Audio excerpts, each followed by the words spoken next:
नमस्कार, आप देख रहे हैं सीएनबीसी आवाज। मैं हूं मनीषा गुप्ता। आज बात करेंगे सोने के प्राइसेस की, जहां पर बहुत स्ट्रांग इंपोर्ट नंबर्स हमने आते हुए देखे हैं अप्रैल से नवंबर के बीच में। क्या इसका मतलब है, आगे जाके क्या ये ट्रेंड जारी रहेगा, इस पर करेंगे चर्चा। साथ ही बात करेंगे कच्चे तेल की, जहां पर 74-75 के बीच में अब यहां पर प्राइसेस बनते हुए सभी बाजारों को as of now US Fed meeting का इंतजार है। इस साल का ये आखिरी सबसे बड़ा इवेंट है और 25 बेसिस पॉइंट की रेट कटौती बाजार फैक्टर इन कर ही रहा है, लेकिन किस तरह का पॉलिसी आउटलुक 2025 के लिए इस मीटिंग में से दर्शाता हुआ नजर आएगा, उस पर रहेगी बाजार की नजर। साथ ही बात करेंगे यहां पर कॉटन की, जहां पर उत्पादन कम है, खरीदारी थोड़ी सी बढ़ती हुई नजर आ रही है। यहां पर जाके आउटलुक क्या है 2025 का, इस पर भी करेंगे चर्चा। हमारे साथ इन सब पर बात करने के लिए जुड़ रहे हैं India bullion and jewellers association के सेक्रेटरी सुरेंद्र मेहता, मोतीलाल ओसवाल से Kishore Narne and cotton association of India के प्रेसिडेंट अतुल गनात्रा। शुरुआत सबसे पहले यहां पर सोने के साथ कर लेते हैं। और जिस तरह के नंबर्स कल कॉमर्स मिनिस्ट्री ने ट्रेड डेटा के दौरान दिखाए हैं, वो नंबर्स काफी ऑन द स्ट्रॉन्गर साइड है। सुरेंद्र जी, 49% इंक्रीज है पिछले साल के कंपैरिजन में। वैल्यू तो समझ में आता है क्योंकि 30-35% का प्राइस राइज ही यहां पर देखने को मिला है, लेकिन वॉल्यूम में भी यहां पर इजाफा है। तो क्या यह समझा जाए कि एज यहां पर प्राइसेस बढ़ रहे हैं, इंपोर्ट्स पिछले साल के मुकाबले शायद थोड़े से ज्यादा ही रह सकते हैं? नहीं मनीषा जी, देखिए डेफिनेटली यदि आप 2023 के कैलेंडर ईयर के इंपोर्ट नंबर्स देखें तो वो लगभग 743 टन हैं और 2022 के देखें तो 713 टन का इंपोर्ट है। और यदि आप अभी नवंबर तक का इंपोर्ट नंबर देखें, जनवरी 2024 से नवंबर 2024 तक, तो मुझे लगता है लगभग हम 780 से 790 टन तक ऑलरेडी पहुंच चुके हैं। सो ऑलरेडी इसमें 11-10% का तो इजाफा लगभग ईयर एंड तक होता हुआ नजर आएगा, ऐसा मुझे लगता है। इसकी मुख्य वजह ड्यूटी में कम होना, और यदि आप जब 1 जुलाई को बजट आया था उसके बाद आप देखें, जो टोटल 780 टन इस कैलेंडर ईयर में इंपोर्ट हुआ है, उसमें से ऑलमोस्ट 480 टन सोना तो जुलाई से नवंबर तक में ही इंपोर्ट हो गया है। तो ये एक इफेक्ट है। फर्स्ट रीजन है ड्यूटी कट का, दूसरा रीजन है कि सोवरिन गोल्ड बॉन्ड के इश्यू को बंद कर दिया गया है, तो लोग अब फिजिकल गोल्ड की तरफ बढ़ रहे हैं।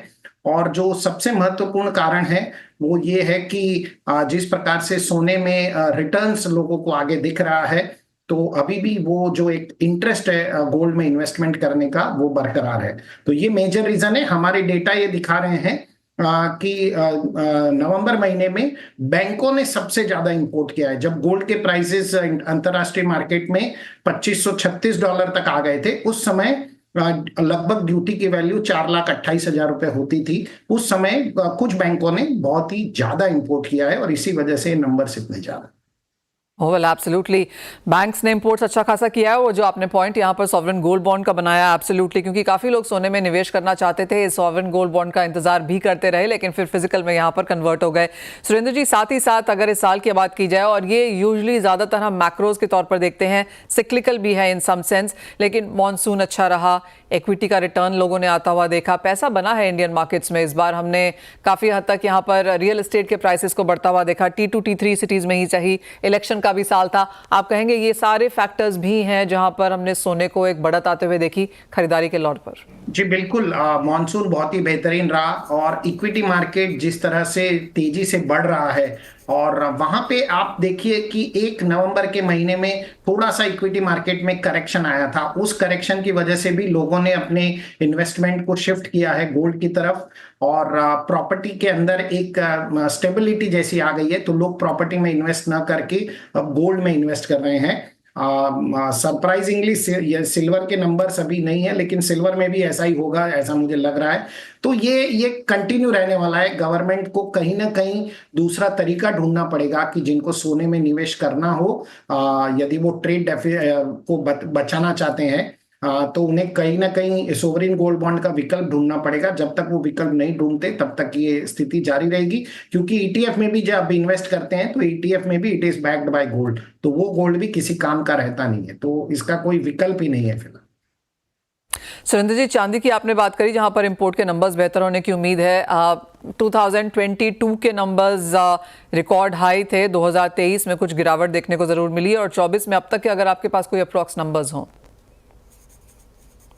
जी जी बिल्कुल। आप देखिए कि ये ट्रेंड कंटिन्यू रहेगा। मुझे ऐसा लगता है कि हम दिसंबर में भी लगभग 40 से 50 टन का इंपोर्ट और देखेंगे। और जिस तरह की खरीदारी हो रही है ओवरऑल, तो मुझे लगता है ये ट्रेंड कंटिन्यू ही रहने वाला है। और शायद हम ओवरऑल लगभग, मुझे लगता है हम 830 से 840 टन तक क्रॉस कर जाएंगे इस। और चांदी में क्या सेंस है इंपोर्ट्स की? नहीं, कम अगेन, मैं सुन नहीं। सिल्वर इंपोर्ट्स को लेकर क्या सेंस है? सिल्वर इंपोर्ट के नंबर्स फिलहाल मेरे पास नहीं है, मैं आपको फिलहाल बता नहीं पाऊंगा। लेकिन सिल्वर इंपोर्ट डेफिनेटली हमने जो पहले देखा था कि वहां पे यूएई सेपा एग्रीमेंट में 6% ही ड्यूटी थी और ओवरऑल 15% ड्यूटी थी। तो उसकी वजह से एक जो बड़ा सा गैप सिल्वर इंपोर्ट में भी आया था। तो सिल्वर इंपोर्ट के नंबर्स भी बहुत ही ज्यादा बढ़ने वाले हैं। खैर, उसका तो इंडस्ट्रियल यूज होता है, इसलिए उसमें इतना कंसर्न नहीं है। लेकिन यहाँ पर बिल्कुल ये ट्रेड डेफिसिट बढ़ने के चांसेस हैं। गवर्नमेंट को कोई ना कोई कॉल, मुझे लगता है, लेना पड़ेगा। जब उन्होंने ड्यूटी घटाई थी तो शायद उन्हें इस बात का अंदाजा भी रहा होगा। इसलिए अब क्या इसके ऊपर डिसीजन लिया जाता है, ये देखने वाली बात है। सवाल धन सुरेंद्र जी, और ये आउटलुक 2025 पे है। अब आगे जाकर 2025 में किस तरह के सोने के प्राइसेस भारतीय बाजारों में बनते हुए नजर आएंगे? देखिए, मैं ओवरऑल तो प्राइस बढ़ने ही वाले हैं। मैंने 2025 तो नहीं, लेकिन मार्च 2026 तक मुझे लगता है $3,250 से $3,300 तक स्पॉट मार्केट में हम प्राइसेस देखेंगे। देखिए, एक महत्वपूर्ण बात है कि ट्रंप के आने के बाद वो क्रिप्टो करेंसी को बहुत बढ़ावा देंगे। लेकिन वो कितना ही क्रिप्टो करेंसी को बढ़ावा दे दें, क्या अमेरिका की सेंट्रल बैंक के गोल्ड को बेचकर उनके रिजर्व में क्रिप्टो करेंसी जमा करेगी? क्या ऐसा हो सकता है? जब अगर आपका देश की सेंट्रल बैंक के गोल्ड बाय करेगी तो लोगों को गोल्ड पर ही भरोसा रहेगा, उन्हें किसी भी प्रकार की वर्चुअल करेंसी पर भरोसा नहीं रहेगा। तो मुझे लगता है गोल्ड में उसी प्रकार का एक ट्रेंड बना रहेगा। और मैं काफी बुलिश हूँ गोल्ड को लेके। टेम्पररी सेटबैक जरूर आ सकते हैं, जैसे मैंने पहले भी कहा है। $2,595 पर स्पॉट मार्केट में बहुत अच्छा सपोर्ट लेवल है। इस सपोर्ट लेवल को यदि तोड़ता है तो ही गोल्ड नीचे जा सकता है। ऑलराइट, तो वो ऑफ कोर्स गोल्ड के इंपोर्ट के नंबर्स हैं जो कि काफी ऑन द स्ट्रॉन्गर साइड हैं। बाजार को कहीं ना कहीं लग रहा था कि शायद जो रिकॉर्ड हाई प्राइसेस हैं उसके ऊपर इंपोर्ट के कोई इंपैक्ट हम आता हुआ देखें, पर वो ऐसा बिल्कुल नहीं है और अच्छे खासे स्ट्रॉन्ग नंबर्स के साथ कारोबार। सुरेंद्र जी, बहुत शुक्रिया साथ जुड़ने के लिए। और जो उन्होंने आउटलुक की यहाँ पर बात की है, तो 3000 के ऊपर के लेवल्स यहाँ पर फिर से बनते हुए नजर आएंगे। किशोर, आपको चर्चा में शामिल करना चाहेंगे, और पहला सवाल वही है कि 2025 आउटलुक अब कैसा नजर आता है सोने के लिए और चांदी के लिए? Good morning Manisha. I think 2025 में दोनों मेटल्स में तेज़ी तो बरकरार रहेगा। जैसा मैंने पहले भी बोला कि गोल्ड में थोड़ा बहुत जो है एक कंसोलिडेशन एक्सपेक्ट कर सकते हैं। ओवरऑल में आपको 10-12% का अपसाइड रैली यहीं से भी देख सकते हैं। सो प्रॉब्ली आपको 2800-2850 एक रीजनेबल टारगेट रह सकता है। एंड बुल के सिनेरियो, मतलब बेस्ट के सिनेरियो में आपको 3000-3200 के आसपास का आप डॉलर में एक्सपेक्ट कर सकते हैं। सो इंडियन लेवल से अगर आप देखें तो बेस लेवल्स आप 83-84,000 पकड़ सकते हैं, एंड हायर लेवल पे 88-89,000 तक आप पकड़ सकते हैं। That is for gold. जहाँ तक सिल्वर की बात है, डॉलर में हम $40 का सिल्वर का लेवल एक्सपेक्ट कर रहे हैं। अगेन इंडियन मार्केट में अगर देखें, आप बेस के सिनेरियो में 1,11,000 1,12,000 के आसपास का बेस के सिनेरियो है, एंड बेस्ट के सिनेरियो में आपको 1,25,000 के आसपास का सिल्वर का प्राइसेस जा सकते हैं। Again keeping the rupee at the current levels. अगर रुपये में थोड़ा बहुत फर्दर डेप्रिसिएशन आता है तो ये लेवल स्लाइटली हायर रह सकता है। किशोर, मेरा अगला सवाल आपसे रुपये के बारे में ही था, क्योंकि अच्छा खासा डेप्रिसिएशन इस साल में हम देख चुके हैं। ऑलमोस्ट 85 के लेवल्स, आज हमने 84.92 है आपकी स्क्रीन पे फिलहाल। 8 पैसा दूर हैं हम 85 से। अगले साल क्या रुपए में इसी तरह की गिरावट देखने को मिलेगी और क्या रेंज है? मेरे हिसाब से आई थिंक 86.20 के ऊपर मुझे लग नहीं रहा है, मतलब उससे ज़्यादा अप्रिशिएट शायद नहीं करेगा इवन पूरा साल के लिए भी। That is the worst case scenario. But आपको बेस्ट केस में 84.30 84 के आसपास। So this is the range आप मैं नेक्स्ट ईयर के लिए देख रहा हूँ। नीचे में इन अ बेस्ट केस सिनेरियो 83-80 और 84।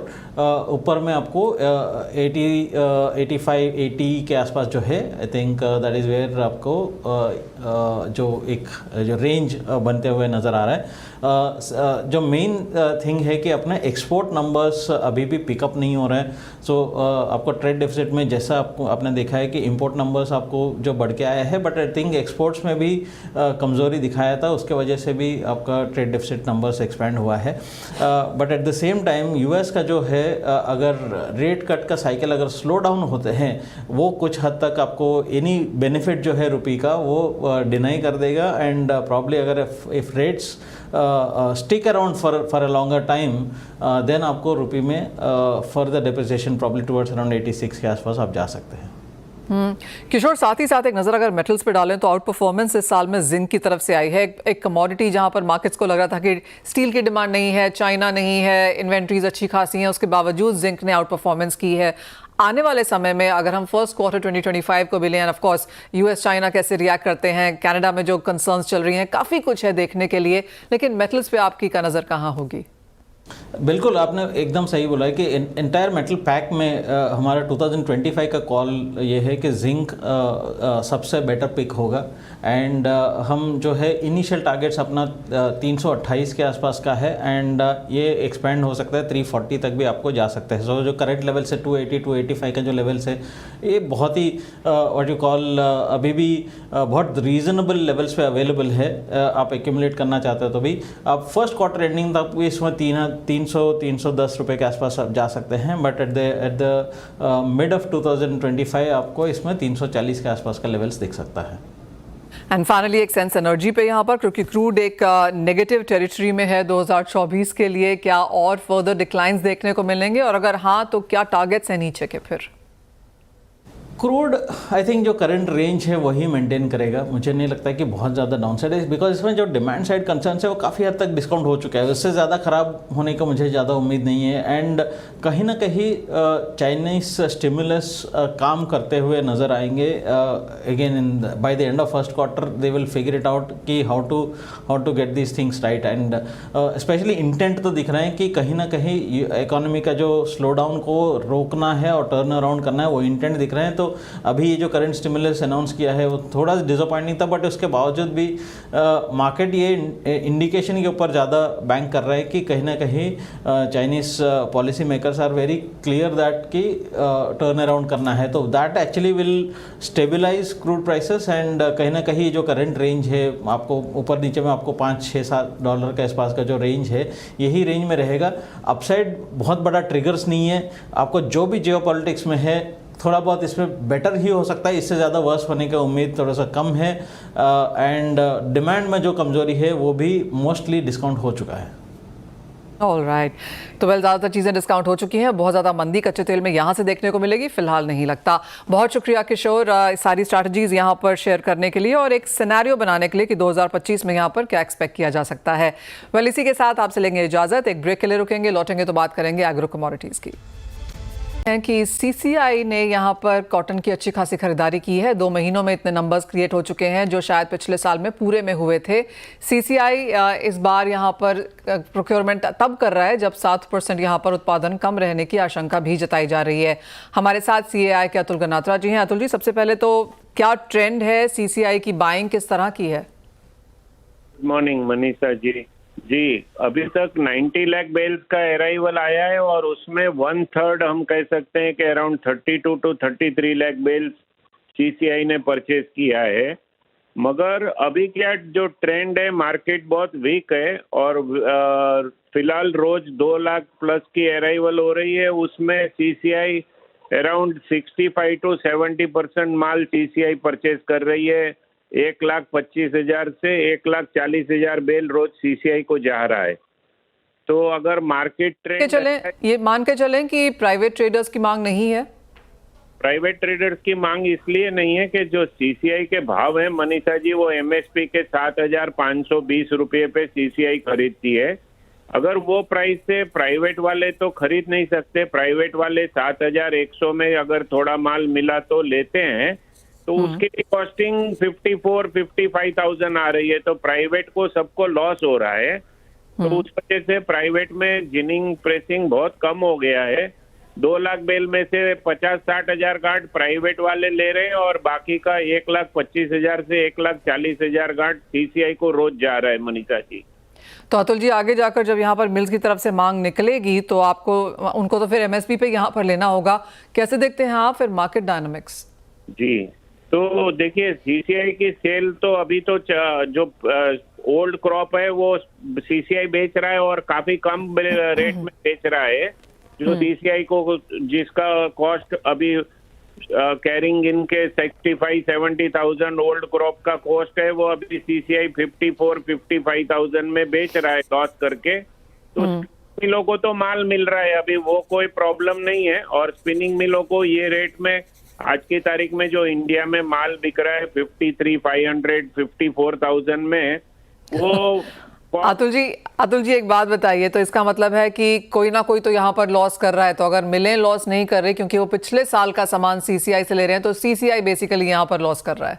जी, देखिए सीसीआई लॉस कर रहा है और बहुत लॉस कर रहा है, मगर क्या है, CCI is committed to the farmers. जो फार्मर को उन्होंने एमएसपी कमिट किया है, तो मैं देख रहा हूँ कि सीसीआई बहुत अच्छा काम कर रहा है और फार्मर को फुल सपोर्ट दे रहा है।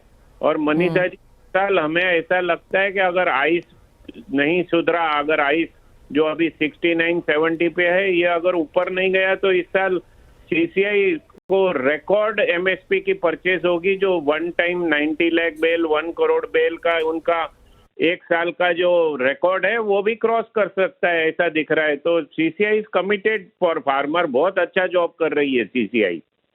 तो बेसिकली अतुल जी कहने का मतलब ये है कि सीसीआई जो लॉस कर रही है या जो पैसा जा रहा है वो बेसिकली टैक्स पेयर का जा रहा है। जी, जा रहा है, मगर देखिए फार्मर को भी सपोर्ट करना बहुत जरूरी है मनीषा जी। हमारा जो कॉटन का एरिया था 135 लाख हेक्टर, वो अभी इस साल कम होके 113 लाख हेक्टर रह गया है। अगर फार्मर को सीसीआई सपोर्ट नहीं करेगी तो ये एरिया कम होते जाएगा और फिर हम इंपोर्ट पे डिपेंड हो जाएंगे। तो जो हो रहा है, सपोर्ट देना बहुत जरूरी है, नहीं तो फार्मर दूसरे क्रॉप में शिफ्ट हो जाएंगे मनीषा जी। तो आप पॉइंट टेकन अतुल जी, बहुत शुक्रिया साथ जुड़ने के लिए। तो वेल क्लियरली ये डायनामिक्स हैं फिलहाल यहाँ पर कॉटन के, कि भाव यहाँ पर एमएसपी से कमजोर हैं, इसलिए सीसीआई खरीद रही है और सीसीआई बहुत बड़ा लॉस करके यहाँ पर मिल्स को वापस बेच रही है। तो क्लियरली मार्केट डायनामिक्स अनफेवरेबल है, बट जैसे कहा गया कि ऑफकोर्स किसानों को यहाँ पर पैसा पूरा जाना चाहिए और वो एटलीस्ट एक काम यहाँ पर होता हुआ दिख रहा है। वेल इसी के साथ एक ब्रेक का समय है, लौटेंगे तो यहाँ पर फोकस डालेंगे इक्विटी मार्केट्स पर।